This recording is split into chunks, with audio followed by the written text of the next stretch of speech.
Hello everyone, welcome to my channel. It's Clay from Clay's Collections, back again with another garage sale haul. Actually, every year we go to a town called Delano, Minnesota, which is where we used to live, for their garage sale days.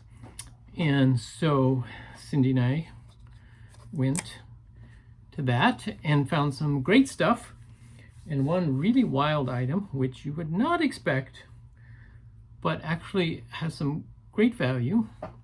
So stay tuned for that as we go through this video. And I paid up for some other little items, but they sell quickly. So I'm willing to do that if I can turn them quickly. I picked some up earlier this year and I sold out of them. And you'll see that in a little bit too. So yeah, anyway, if you're new to the channel, my name's Clay. I'm a part-time seller of stuff. And I only sell through an antique store, antique vintage store in Hopkins, Minnesota. So I do not do any online sales at the moment, although that might be changing, but at the moment that's what I do. So without further ado, let's just get into this haul. It was kind of funny because Cindy and I, we were shopping for quite a while and I hadn't bought one thing. I hadn't found anything that had caught my interest that I felt was worth spending the money for. So I was kind of like, well, maybe this day is going to be one of those that, you know, you just don't find anything, even though we went to a good number of garage sales. And that happens. And, you know, so, and so let's see, what were some of the things I picked up? This one, was exciting for me. I'm taking the tape off. I paid $1 for this. And it's in this beautiful box with the brass corners. I love these boxes to begin with. It's got a brass inlay on top. And then inside was this little telescope. And it pulls out. And well, at first I was trying to figure out how it focused. So I was turning this, and then the little girl comes up, no, you pull that out. She goes, pull it out further.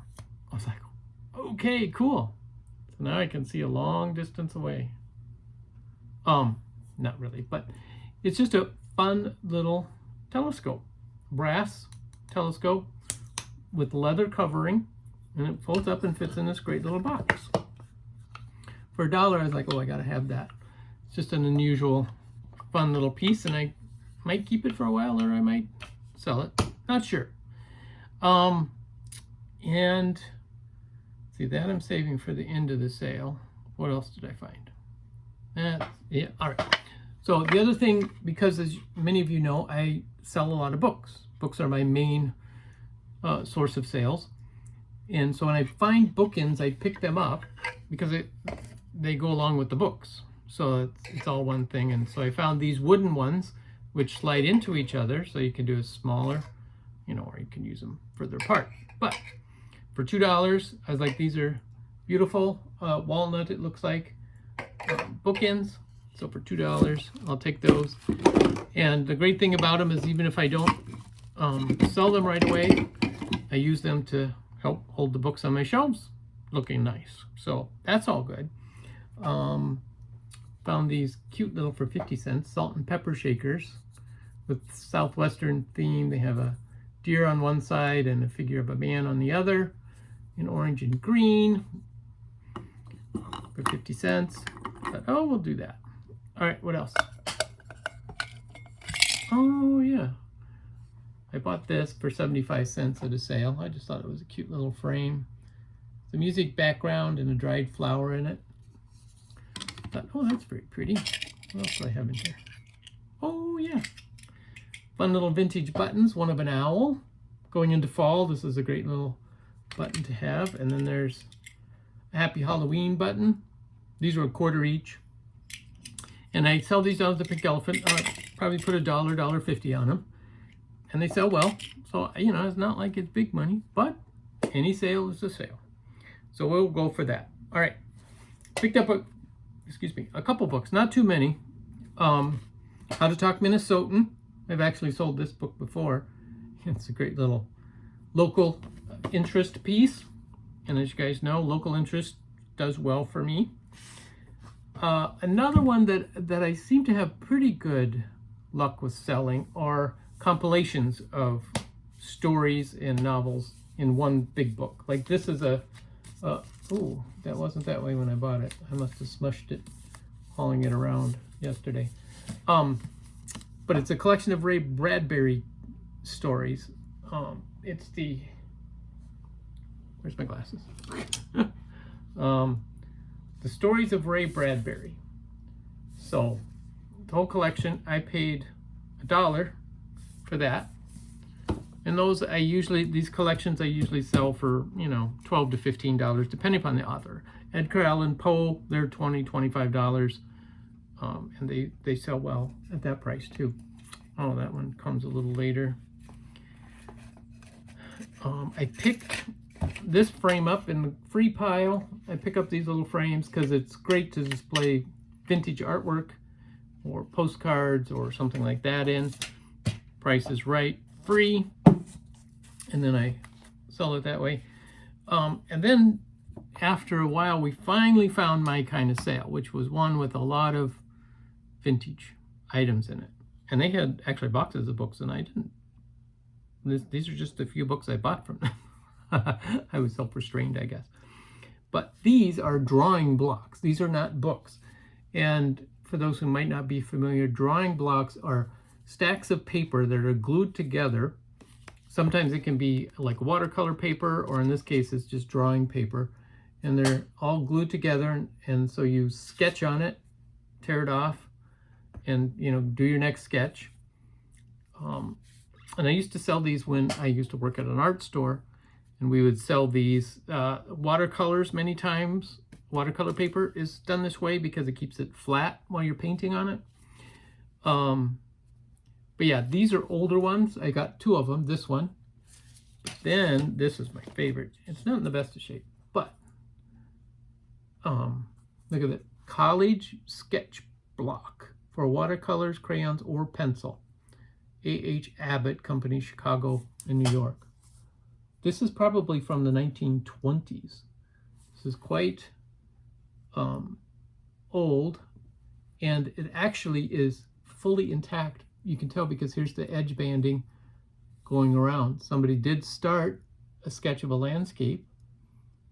And I don't know what's all sticky on the front. It's kind of like a glue. I'll see if I can get some of that off. It obviously was stuck to something else at some point. But it also has a pencil holder on the side, which I thought was really cool. So, and I think this band may have gone all the way around originally too, because you can tell it's kind of tore off there. But anyway, I was excited to find those, and I kind of just made a deal at the end. I brought up this stack of stuff, and she added some, and I was like, how about $10 for everything? And she says, okay. So this was the other thing I got, is A Christmas Carol. It's the booklet with the 45 records. So it's got the illustrations, and then in the back of it, it has the 45 records. Inspected by number 23. That's exciting. Let's see if there's a date on here. I didn't even look. How to enjoy others. Now, obviously, it's not in the best of condition. But the lady there in her 70s said she listened to that as a kid. So it's probably, 1950s, I would say, but it doesn't say on here. Anyway, I'm going to attempt to get this masking tape off of here and then put a piece of supportive tape on there to keep that cover on. I found this beautiful old Chicago brochure. City of Chicago, incorporated March 4th, 1837. And I don't know when this booklet was printed. Let's see if we can find a date. Again, I have not really looked at any of this stuff.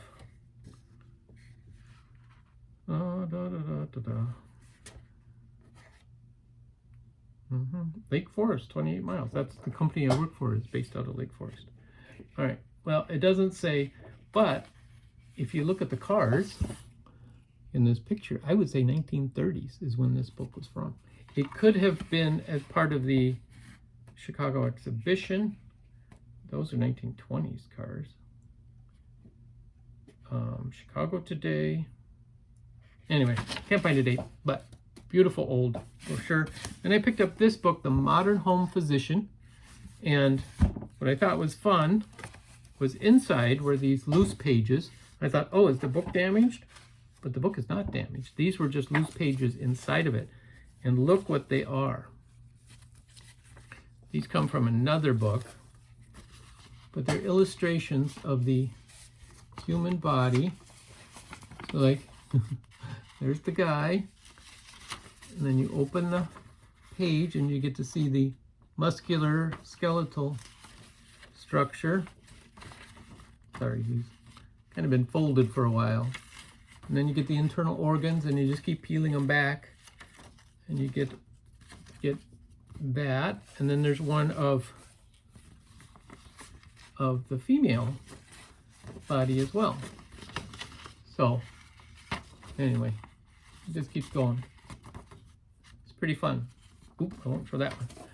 But anyway, the new modern physicians. Oh, that's what it is.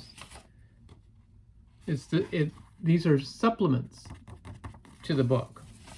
So they were sent at a separate time as a supplement to the person who bought this book. So that's kind of fun. So anyway, again, the hardcovers were $1, soft covers were 50 cents, and we just made a deal in the end. And then, let's see. I don't know. I got so much stuff. I'm still trying to figure out, and I'm still got the best stuff coming up. Anyway, so I picked up this. I picked up this Ray Dunn Jolly mug for Christmas. Paid 50 cents for it. It's a $10 mug. It's not worth a lot, but for Christmas it's nice to have some of those. But look at the two little Care Bears I got for $1 each. These little figurines I sell for, I'll put $3 on these, and they sell fast and out the door. So making 3 times your money selling at an antique store is kind of the basis that you kind of want to run with. I typically make a lot more than that, but on stuff like that I know will sell fast, I pay up a little bit.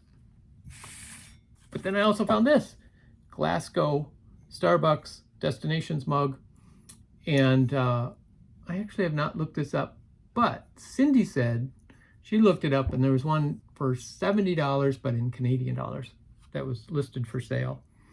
So I don't know. It's a good mug. So, but it didn't seem like, at least from what Cindy looked up really quickly, it didn't look like there were that many available. Okay, now, the 2 things that I'm super excited about, one of them was I bought a girls' collection of calico critters. And these sell really well at the antique store. I bought some at a garage sale back in May. They've all sold. They sold right away. I think I had like $4 to $5 per critter, or maybe 5 or 6. I can't even remember exactly what I sold them for. Here's like 2 of the hedgehogs. And so I paid $30 for this whole set, and there are 14 figures and some accessories. And so that gets me at a cost of about $2 per figure. So I'm like, okay, that's a lot more than I would normally pay. But again, knowing that they'll sell quickly, I paid up for them. So there's this one, which is the camping one. It's got the tent and the cat figure that goes along with it. And I did negotiate on this. Then there's 5 bunnies. This one, all with their outfits. Very cute. Then there's 3 mice. Sorry, what are these? There's 3 mice. 4 mice actually, because you got the little baby in the pouch. And then 4 cats. So that was, again, that's more than what I would normally spend on any one collection. But because they sell quickly, and that I'm willing to risk the money. Then I found this little baggie full of vintage wooden Christmas ornaments, still in the original package. Made in Taiwan, it says, for $2 for the whole package. Oh, they're so cute. These little wooden Christmas ornaments. So again, I'll probably put, depending upon what they are, like this one, I'll just put $1 on. There's a little figurine. There's a little girl figurine. There's a spool of something. Just a spool. Maybe it's supposed to represent wrapping paper, maybe? And there's another, looks like a delivery man. And an angel with a drum. So yeah, for $2, couldn't go wrong with that. And these little things add up. You'd be surprised how quickly add up with these little things. And people love being able to buy stuff, and the kids buy it, and all that kind of thing. Okay, a couple more items, and then I'll show you the really amazing creepy thing. Kind of creepy. Could be creepy. Cindy found this. She went across. She ran across people who were moving and put a bunch of stuff out by the curb that was free. She found Mr. Duck. It's a toaster cover from 1981. It was made in England. Still has the original tags on it. So somebody must have just stuck it in their closet and saved. But she also found over here, you can see there's a brown dial, the old rotary dial phone. That was in that pile. So she picked that up. All right. This was not in the free pile. This was at the garage sales. And I did pay for this. This is a ukulele. I paid $3 for it. I'd never heard of one before. And for $3, and all the strings are there. Needs a little tuning, but all the strings are there. It needs, I don't like to say some cleaning, but it's, other than that, I'm anxious to figure out how it works. And then, the creepy factor. I was at this sale, and where I got the ukulele, and I overheard Cindy and the people that were running the sale talking about a snakeskin cane. I was like, a snakeskin cane? That sounds fascinating. And guess what? We bought it. This is a cane made of rattlesnake skin. It's got the rubber end, and then he put some little cloth on the top, but then he has this decorative button on the very end of it too. And so I was like, well, that's really cool. Stuff like this sells at the antique store. You'd be surprised how this stuff sells. But then they said they were selling this book. It was cane and book set, $6. So of course, book, you got me. But then they said they bought this from this guy who made the cane.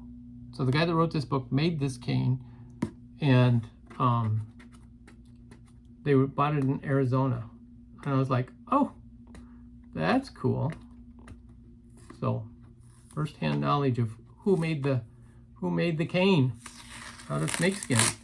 And so then I looked it up. I'm peeling off this masking tape because I don't want it to damage the book. And rattlesnake canes range from $75 to $300 on eBay. And I was thinking of selling it for probably $75, but I think I might, with the book and the provenance, kind of put it at $100 and see how quickly it sells. These kind of things, some people it creeps out, other people love it, so we'll see. But that was my fun find for the day. Anyway, hope you guys enjoyed the video. Catch you next time.